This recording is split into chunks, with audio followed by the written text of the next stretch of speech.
Ismail Abdul-Salam, beatsboxingmayhem.com. I'm here with a very special guest. This young lady will be fighting on June the 11th, making her Atlanta debut at center stage. I also consider her as having the best smile in the boxing industry. I'm talking about none other than Avril Mathie. Avril, thank you for making time today. How are you doing? I'm good, thanks. That was quite an intro. It's appropriate for you. So let's get right to it. You're coming off kind of a long layoff, 9 months. You fought last time in Dubai, though. I'm pretty sure it was a great experience.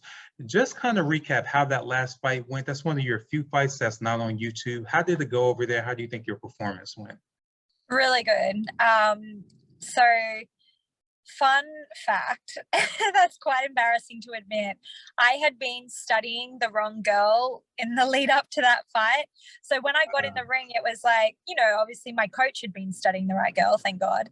So he had been training me for what I needed to be trained and stuff like that. But it was just a little bit of a shock to me the way she fought was completely different to what I expected. So it took me sort of like half a round to adjust and figure it out. But the later I got into the fight, the more I just became more and more dominant. I was dominant from start to finish, really. But, I started to get really comfortable in there. It was the most relaxed I've ever felt in a fight. Normally there's always a bit of adrenaline going on that, kind of you get lost in different parts of it sometimes, but from start to finish of that fight, I felt super relaxed. I felt really good. And it was the first time I'd really felt like that throughout the entire of a fight. So I was really happy. And yeah, in the latter few rounds, I started to really like pull out the tricks, rather than just doing the basic things that I needed to do. I figured her out and I started to take more angles and, more second and third attacks. And yeah, it was a really good fight. She was good though. She was the hardest puncher I've ever fought in my life. Like, I've sparred with some hard punches, but she did not look strong at all, but damn, that girl could punch. Wow. So yeah, after taking one of them sometime in the first round, I was like, okay, like, do not get hit, because this girl could knock you out. Like, she punched hard. It was surprising, but yeah, she was good. And this, I think her name is Jessica Mifananga. Wasn't there like a significant height difference? Isn't she like 5 feet, like barely 5 feet, 5'1"? No, it wasn't that much different.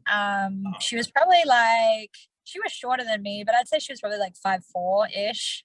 Okay. And I'm like 5'7.5". So it was not that crazy. Got it. Yeah. So the other big thing that happened in the last couple months that you revealed, I think a lot of people weren't aware of, that you had a visa situation that you were waiting on since December to get rectified. So I'm glad to hear that all that got worked out. Yeah. But I just got that news like 2 days ago. I'm so excited. I can imagine. Like, how was that mental strain going through that? Because you've been here, like you said, for 6 years. Everything was going fine. So now everything is in limbo. Like, how did that affect your training and just your overall mental well-being the last couple months, just waiting on that decision? Yeah, it was a little tough. I went through, so the situation was like, I've been here on a visa basically for modeling for the past 6 years. And then last year, my lawyer decided that I should switch to an athlete visa because I'm not modeling as much anymore, and boxing is like my main thing, so it just makes more sense. So in the application of the athlete visa, he's like providing all this evidence of, and she's got all these years experience doing this, these are her achievements, this is what she's doing, blah, blah, blah. And they've turned around and submitted a request for further evidence after like 3.5 months of waiting to be like, well, she was here on a model visa, so what the hell has she been doing? So then we had to like provide proof of everything I've been doing for the last like 3 years on that visa to show that I had actually been modeling and I had actually been boxing as well, and I'd been doing everything. But just the way it was like worded in the request for further evidence, I was just like, oh my God, like, I'm getting kicked out of the country, like, just obviously being dramatic. You always think of the worst case scenario. So it was really stressful for a little bit, but while I was sitting there thinking of it, like, one thing I always like to do is, I'll have my little stress out and then I'll be like, okay, what is the worst case scenario? And I thought, okay, well, this is going to come to a head around June. What's good to do in June? Oh, Europe for the summer. boxing is great over in Europe. There's a lot of opportunities in the UK. And then my boyfriend, he is from Argentina, and he just went there for the first time in a while at the start of this year. And he was like, you do not understand how amazing Argentina is, like the life we can live there. It's so cheap. And following that conversation, I ran into a girl, Carolina, who's a former world champion from Argentina that lives here in Miami. I ran into her at some fights, and she was like, oh, I see your boyfriend's in Argentina. You should go there. Like, the boxing's amazing. There's so many like high level girls. The training be amazing. I was like, you know what? So I had that in the back of my mind as well. So I was like, all right, cool. Europe for the summer, Argentina for the winter, which is summer there. And then I can come back through Miami as a tourist, like, and spend a few months like at a time. I just can't like live and work here, you know? So I was just like, you know what? Like, the worst case scenario is actually pretty damn good. Like, I think I'm all right. And once I realized that, it just took all the stress off my plate. It was more just then a case of like the excitement of like, what's it going to be? Like, which way are we going? Right. And just kind of like not knowing, everything was up in the air. It's hard to like, I have this fight June 11, but when the promoter asked me to fight on it, I had to be like, okay, I'll say yes, but there's a chance that I could have to leave the country and have to pull out. So just as long as you're aware, like, I don't want to like mislead you or anything, you know? Right. And he was like, yeah, it's cool. Like, you're going to get it. Don't worry. Like, it's going to happen. I was like, okay. And then I got it. He was like one of the first people I messaged, like, I got the visa. So he was like, perfect.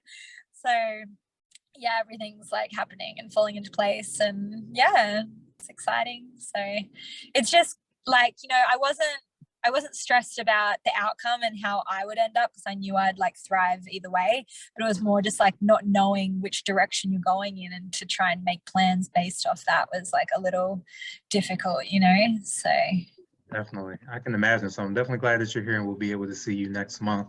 The other big thing, looking at your background, I feel like, and you just said this yourself, you are a survivor. You know how to adjust whatever life throws at you, especially when it comes to traveling. You're probably one of the most open boxers when it comes to traveling. You had your travel blog for a little while. And then the big fact that people might not be aware of is that you left home at 15 and been on your yeah. own and been able to thrive. I wanted you to kind of go into your mindset with that, because I'm pretty sure there's a lot of people out there, particularly young girls, who might be contemplating the same thing at a young age. How were you able to do it so successfully and not run into some of those pitfalls that we see younger girls sometimes go through when they leave home? You have people trying to prey on them and things like that. How were you able to avoid all that and have a successful livelihood starting out so young on your own? The biggest thing was that I believed in myself, and honestly that was the reason that I left home. Was, you know, on the surface it kind of looked like my parents were trying to tell me one thing, and I was like, I don't want to live like that, like, no. And I was just like a rebellious teenager. But for me it actually went deeper than that. Like, what, by them not allowing me to do the things that I wanted to do, I felt they were telling me they didn't trust me, they didn't believe in me, they didn't believe I could succeed without them or living by their way. And I knew I could, because I knew I was not dumb. I wasn't going to like, you know, just be a drop kick. Like, I had a goal and I knew what I wanted to succeed in life, and I wasn't going to just like be an alcoholic or take drugs or whatever. And that was, you know, like, it was like, no, like, I got this, you know? And so me moving out was more about me gaining my independence and my freedom. But I wanted to prove to them and to myself that, like, no, I can do this. Like, I had a job, I got a place, and I was paying my own rent. Like, you know, it's like I was surviving as an adult, but I was a kid, you know? So I wasn't just like a bum on the street sort of thing, and like not trying in life. Like, I did it because I wanted to try harder than what I felt like they were allowing me to. And yeah, and then as well, like, I just was always looking for mentors. My parents, like, don't get me wrong, I love my parents. And I'm looking back now, I'm grateful for everything that they did, even if it didn't seem like, it seemed harsh or it seemed horrible at the time. Because of what they did, that allowed me to be who I was. And I had, in my opinion, the best childhood and teenagerhood and adult life of independence and fun that I could ever have imagined, you know? And so, but going back to what I was going to say, I didn't really look up to my parents as a kid because my mom didn't work my entire life. Her life was just about us kids and raising us, which, like, hats off to her. I don't know if I could do that. But, like, you know, that was her choice, and obviously, like, I'm grateful that she, like, gave up her life basically to, like, give everything to us, whether I think it was the right thing to do or not, but for her, that's what she wanted to do. And then my dad, they didn't really share. It was always like the parents and the kids. They didn't really share a lot about, like, their decisions or their life or whatever. So I didn't really have much to look up to him about either, because I didn't really know that much about what they were doing and their motivations and stuff like that. Do you know what I mean? So I think that as a kid, often people, like, kids idolize their parents because they can see the hard work their parents put in, the successes their parents have, stuff like that. Like, my parents didn't really share that with me, so I didn't really have that as a reason to, like, look up to them and idolize them, I guess.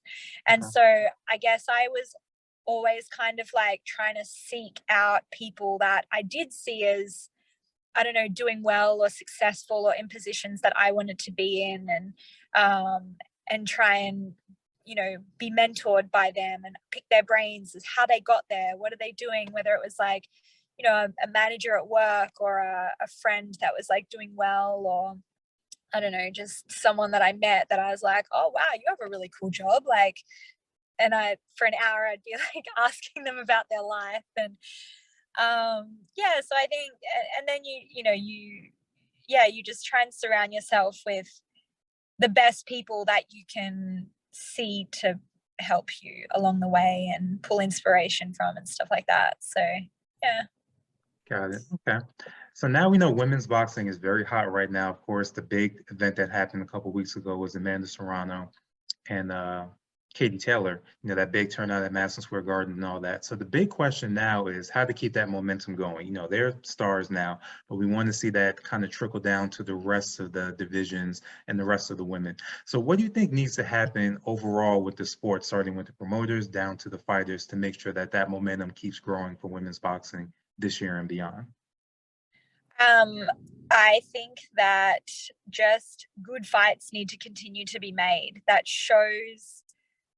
brings out this real skill level of the fighters, you know, because I feel like in boxing in general, most fights are like the good guy against the guy, you know, he's going to beat, or girl, whatever, you know. And I think that was why a few years ago boxing started to lose, or not, like, you know, a decade ago maybe, boxing started to lose its popularity and MMA started to really, like, take over, was because in MMA there's one governing body that says you will fight you, you will fight you, and you will fight you, and there's no way to kind of like duck and weave between 4 different world championship belts, and the best never fight the best. But hats off to people like Amanda and Katie who fought each other, you know, 2 of the best girls in their prime. Guys like Canelo, who's fighting, you know, up weight divisions, down weight divisions, everyone in between, everyone who is a champion, trying to just collect the belts and make a name for himself. Like, you know, he lost, you know, last weekend, but he was just like, okay, cool. Like, you win some, you lose some. I took on a challenge and that's what happened. Like, on to the next, you know, and that's how it should be. For so long in boxing, it's been like, oh, he lost, he's done. And it shouldn't be like that. Because, you know, one fight can be different to the next fight. A fight between 2 people can be different between, like, you know, you can have 3 different fighters and it, like, just, there might not be one that wins all the fights, you know. It's like different styles make different matchups, and so just because you lose one fight, like, that should never be the end of someone's career, unless they want it to be, of course. But yeah, I think the way for boxing in general, male or female, is to thrive is just for good matchups to be made, because that's what makes it exciting, is when it's a, you know, a really back and forth fight. And yeah, and that's what's gonna make boxing interesting, male or female. So Got it, got it. And speaking of that with matchups, you're in a very interesting division. You know, the champ at the moment, most people look at is Dina Thorslund, but Ebanie Bridges, you know, also from Australia, is in the division as well. you're on the come up still. How far do you think you're away from facing contenders, like legit, let's say top 5, top 10 contenders? And how far do you think you're away from eventually getting a title shot against one of those ladies? I'm hoping to fight Ebanie like next fight. Okay. I mean, Ebanie and I have been in contact, like we talk on social media sometimes, and it's something we've talked about between ourselves even before she had the belt. Like, yeah, we want to fight each other. Like, we've been talking about this for a year. Now she has a belt, cool, even better. Like, that makes it even more exciting, you know? So I don't know what her plans are as far as like the lineup of girls she probably has wanting to fight her, but that's definitely in my plans, and my management are working on trying to make that fight happen ASAP. So yeah, we'll Okay, see. we'll be on the lookout for that one. And you know how Ebony is. She love to be competitive outside the ring. So I can already imagine, because you have that swimsuit modeling background, that she'll want to compete with you too, even at the weigh-in when it comes to little things like that. So that'll be interesting. She can be the lingerie model, I'll be the swimsuit model. There we go. Right. Now, another thing people don't realize is that you have that fitness background as well. You know, you do fitness training, you have an app. So I wanted to kind of get your opinion on this, because one thing that I think that's striking with you that I'm a little jealous of, if you have like washboard abs, like perfect stomach, completely cut. And I want to know how much of that is genetics and how much of that is like you really have to be on point with your diet. And what do you think is the biggest mistake that you've seen in America that Americans make as far as our dieting goes when we're trying to get in shape and get fit? You know, it's not genetic at all, and I'll tell you how I know. So I was always the stick skinny, thin kid my whole life growing up, but I was also super active, had a ton of energy, played every single sport. I was never really the best at anything, but I played everything, and you know, I was very active. Right. And then when I turned 18, I traveled around Europe, and I was it 18? No, it was after that. It was, yeah, so it was when I traveled around Europe when I was 18, but it was when I was 20 turned 21, I went and lived in Europe for about 6 months. And during that time, I was living in Ibiza. I was partying, drinking every night, working in a bar, and having a lot of fun. I went from there to, and while I was in Ibiza, it was fine because I was really active, like, you know, Right. dancing, whatever I was doing. And but from there, I went to Leeds in England, where it's freezing cold. And so I wasn't really exercising very much. Like, I'd go for a run every now and again, but it was so cold, like they wouldn't last very long. And that was really all the exercise I knew how to do, because being in high school, I'd always relied on playing sports, whereas getting out of high school, it's like, what do I do now? I guess I'll go running. Like, you know, I wasn't, and living in a different country, I didn't know where I could go play and join a team and stuff like that. So, and then also I had no idea about diet or nutrition or anything. Like, I just eaten whatever.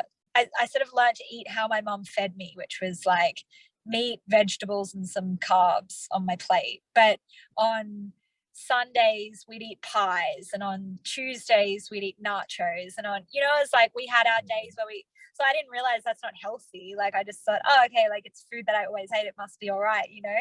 I had no idea about nutrition. And so when I was in England, I was eating like meat pies every day. I'd make tuna. I'd put tuna and sweet corn in a bowl, and then like half a jar of mayonnaise, and stir it up and just like eat it by the spoon. Yes, can you believe it? And so within about 3 months, so I lived in Leeds for 3 months before, I was the coldest I'd ever been in my life. And I was like, this is insane. It's summer in Australia. What the hell am I doing here? It was only September, so it was going to get colder. And so I booked a flight back to Australia, like a return flight. So I was like, I'm coming back to Europe. I'm going to do it. But I just need to have some summer in Australia and whatever. So on the way home of this flight, I'm in Taipei. I had one day in Taipei. So I'm trying to explore like my 24 hours in Taipei. And it was back in the days of like where you have a camera and you have to develop film. This is how old I am. So so I'm like taking selfies everywhere I go in front of like stuff. So I get home, I develop the film, and I saw in this one photo that I'd taken a selfie, I had no neck. Like, I was so Really? chubby that I had no neck. So I don't know if you know kilograms, but I was like 50 kilogram frame. I put on 10 kilograms. So 20% of my body weight I'd put on in this trip. Wow. Yeah. That's so hard So to it was, imagine. yeah, in 3 months, right? So like it's definitely not genetic that I'm skinny. Like I can put on weight real fast like anyone else can. But the difference was, as soon as I saw this photo, I was like, oh shit, like I need to do something. And so I around that, I was like running a lot and whatever, and I started taking these I went to the doctor. These girls that I worked with in the bar were taking these magic pills that make you skinny. It's like basically like legal speed. You don't sleep, you just like constantly like so much energy, and so you can exercise a lot, right? But I didn't realize you're supposed to like utilize this by exercising a lot. I was just like taking the pills like, okay, am I skinny yet? Like what's going on? Anyway, so I meet this guy who I ended up marrying him years later. But he was a personal trainer, and he took me to the gym and showed me a few things, and it was the first time I'd ever done like resistance training. I was like, oh, okay, and just learned like so many different ways to train. And I became so intrigued with like the human body, and you know, watching my own like transformation and how it was happening. And I was like sucking up the knowledge, like just wanted to learn more and learn more. I was like studying it. I like started working under his wing. Like he took me on like an apprentice and taught me, you know, all about personal training and stuff like that. And then I started working with him, and years later we opened, like, he had a little personal training studio, and we grew it and grew it and grew it into what became one of the biggest gyms in town. So that was really cool. But yeah, it's definitely not genetic. I worked hard and I studied hard to understand like what's what. And I think the biggest thing, like as far as the exercise component, it's not really rocket science. Like it's, you know, if you're talking about like chiseling out a specific shape, if you're talking about fixing injuries, if you're talking about posture or the way someone, you know, their bones and muscles literally sit, like yes, you can change that with exercises and specific movements and reshaping the body like that. But as far as just being like overweight or not overweight, it's like exercise, you know, burn more calories than what you put in your mouth. And what that means is consistent exercise, which for some people might look like 30 minutes a day. For other people, that might look like 2 hours a day, depending on how much you're eating and how much weight you have to lose. And then just like eating healthy, you know, so things like half a jar of mayonnaise is not full of nutrients. You can have something else that might be high in calories, like a steak is pretty high in calories, but it's full of nutrients. So your body is going to like suck that up and use it, and then you'll be full because it's like nutritious, and then you're not still craving a ton of other food to like fill that nutrition gap. So for me now, like if I have a fight coming up, my go-to is a lot of vegetables because they're super high in nutrients, and like comparatively for how much nutrition they have in them, they're low in calories. Like meat, fish, you know, whatever, for the same reason, higher in calories, but so nutrient dense and like essential nutrients.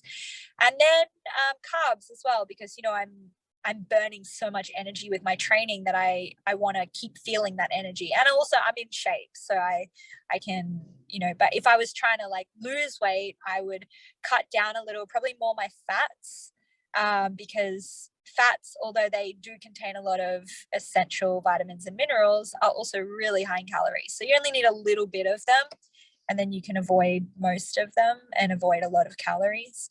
And then if I need to cut down more calories out of my diet, then I'll take out some of the carbs as well, because I'm already getting a lot in the vegetables anyway. So that's, you know, just that.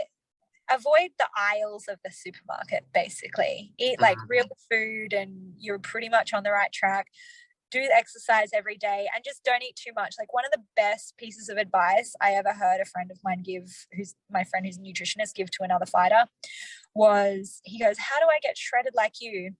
And he goes, eat everything you're eating now, but eat 30% less.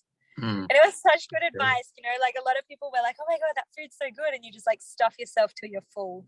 But really it's like you're, you know, people are like, oh, do you count calories? No, I don't count calories. I just, if my body says I'm not hungry anymore, I stop eating. That's it. Like your body does it for you. So, you know, it's not really rocket science once you kind of understand the basics of nutrition, like what foods are nutritious and how to listen to your body. And, you know, it's a bit of a process, but it's not too hard once you get it. Got it. Got it. Okay. So I wanted to finish with something I've come up with called Avril's best and Avril's worst. So we're going to go through your best qualities and things you think are the worst from boxing, personal, everything. So starting off, for people who've never seen you box before, what is your best boxing skill you think you have? Uh, I would say probably my movement. I'm not the biggest power puncher, but like I can move so much and make other people miss and avoid punches that it makes them like, you know, I'll wear them down to the point that my punches will feel a lot more powerful than they are. Got it. Got it. Okay. And on the modeling end, what is your best, you think, modeling attribute? um the energy that I bring. Yeah. Got Because it. then you know, you light up the picture. You know, you can smile like this and you can smile like this, and I it's see the like a difference. completely different, it's a completely different picture, you know. Worst boxing moment in the ring you've had so far in your career? um when I was an amateur, does that count? When I was an Oh, that amateur? counts. Mm-hmm. Okay, That counts. yeah. So it was my 13th. I remember this so clearly because I tell this story all the time. People always like, "Have you ever been knocked out?" No, I haven't, but I came damn close one time. So it was my 13th boxing fight. I was fighting in the Ringside World Championships up in Kansas City, and I was fighting against a girl who just missed out on making the Canadian Olympic team. She had like 45 or something fights. This girl was a beast. Oh my god! And it was somewhere in probably like the second round, and she was just like laying into me, and I saw black in front of me, but I was still conscious, you know, but I could feel like a few more Right. punches, I'm going. And it's an amateur fight with headgear and everything. Like this girl is like a beast. And I said to myself, like, just keep moving and keep throwing punches, keep moving, keep throwing punches. And I managed to get myself out of that pocket situation, and I got through the round, and then I carried on the fight. And I don't know if I won a single round in that fight, but I didn't get knocked out, and to me that was a win because this girl is unreal. So that was probably my worst moment. Got it. And last one, really quickly, we know that you have a big following on IG. What was your best IG comment you've seen from a follower, and what was the worst one that you've seen from a follower? um I can't tell you a specific best one because there's like too many comments to, I Mhm. don't like memorize things, but my favorite comments are like if I post something funny, and or like, you know, I'm being humorous and people write be like, damn, you're funny, and like they get the humor. Like that Right. just like makes my day, you know? Like when people are like, oh, you're pretty, well, I'm like, next. But you know, it's Right. like they're just trying to like get your attention. It's like you don't get my attention at all. Like, but the ones when they appreciate the joke and they appreciate the humor, because I like to post a lot of funny stuff on Instagram, you know, and sometimes like, you know, you post a picture of you, I don't know, drinking your morning coffee, or like at sweaty after the gym or something, and you get like hundreds of comments of people being like, oh, you're so pretty, blah blah. I'm like, you guys are so boring, like, come on. But then I Right. post like funny memes, and I'll get like 5 people find it funny. I'm like, come on guys, are you serious? Like, what the fuck's wrong with you? So yeah, when people like get my jokes and they appreciate the humor, to me that's the best. The worst comment, I don't even know. You know why I don't know? Because as soon as I see comments that are like rude or like I don't like, Mhm. I don't block, I restrict. So you know what? It Ah, means that they don't yeah. even know they've been restricted, but they can comment all they like. I never see it. It's just like a grayed out comment, and no one else can see their comments either. So they can just like keep laying in and having their satisfaction of feeling like they're saying their piece and whatever, but no, it's like lost in the abyss. It's Mhm. the most satisfying. Every time I see these great comments come up, I'm like, Just howling at the moon. Nobody's paying yeah, attention. yeah. I just don't even read them because honestly, like, these people don't know me. So anything negative that they're saying is like just a reflection on them. It's nothing personal. So I couldn't give a shit, but I also don't really need to see it or hear it or read it. So I'm just like restrict by. Um, Yeah, so I don't even know.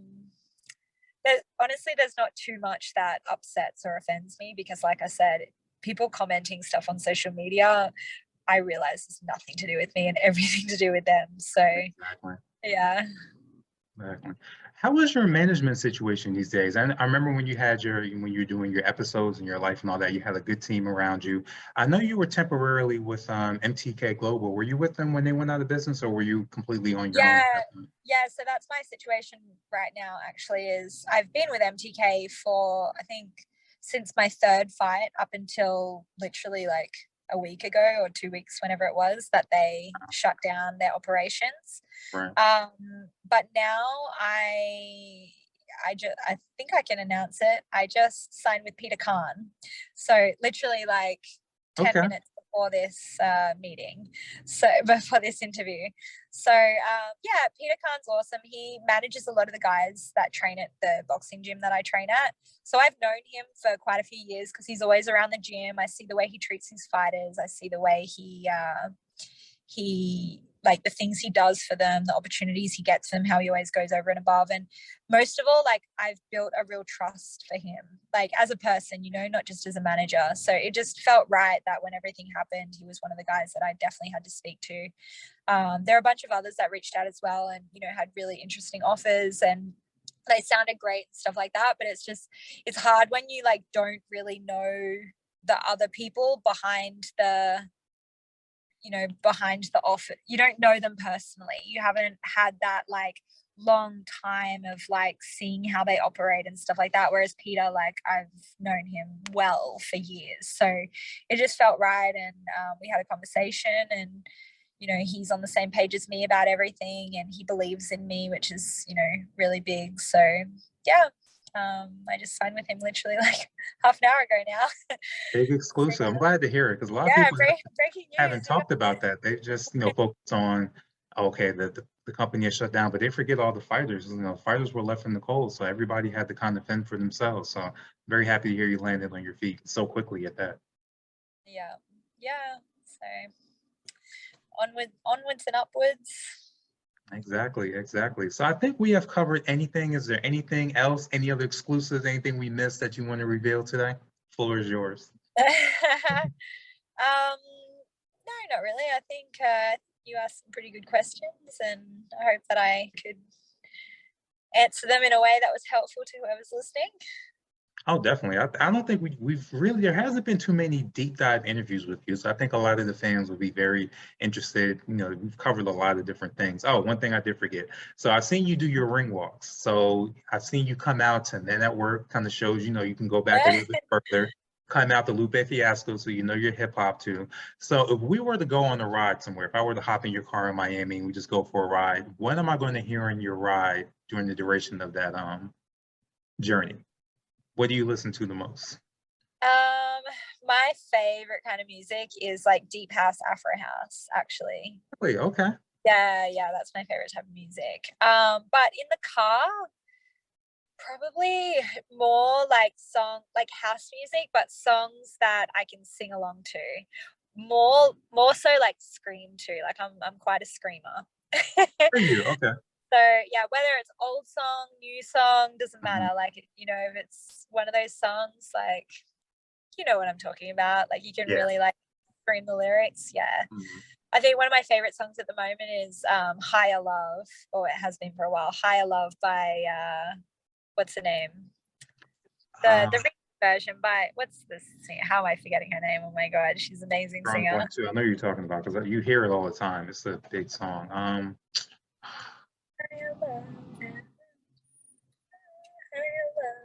But yeah, anyway, she screams it and I scream with her and we have a great time in the car together. Well, me and her voice. Whoever's in there, no problem. Oh, I forgot. Did they actually name your opponent yet? I know on Box Rec it's to be determined. Have you gotten the name of who you're fighting in on June 11th? No, they did offer me one girl who she has 1 win and 9 losses, and I was like, guys, come on.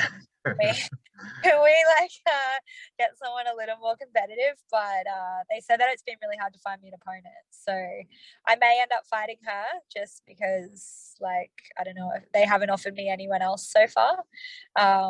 But yeah, hopefully they find me someone a little more competitive than that. Otherwise, whatever, a fight's a fight, and I'll just put on my best, most impressive performance and get a good show reel for it, move on to the next. So either way, I'm happy to be fighting. Like you said, I've been out of the ring quite a while now, like 9 months. It's been a little bit down. So yeah, either way.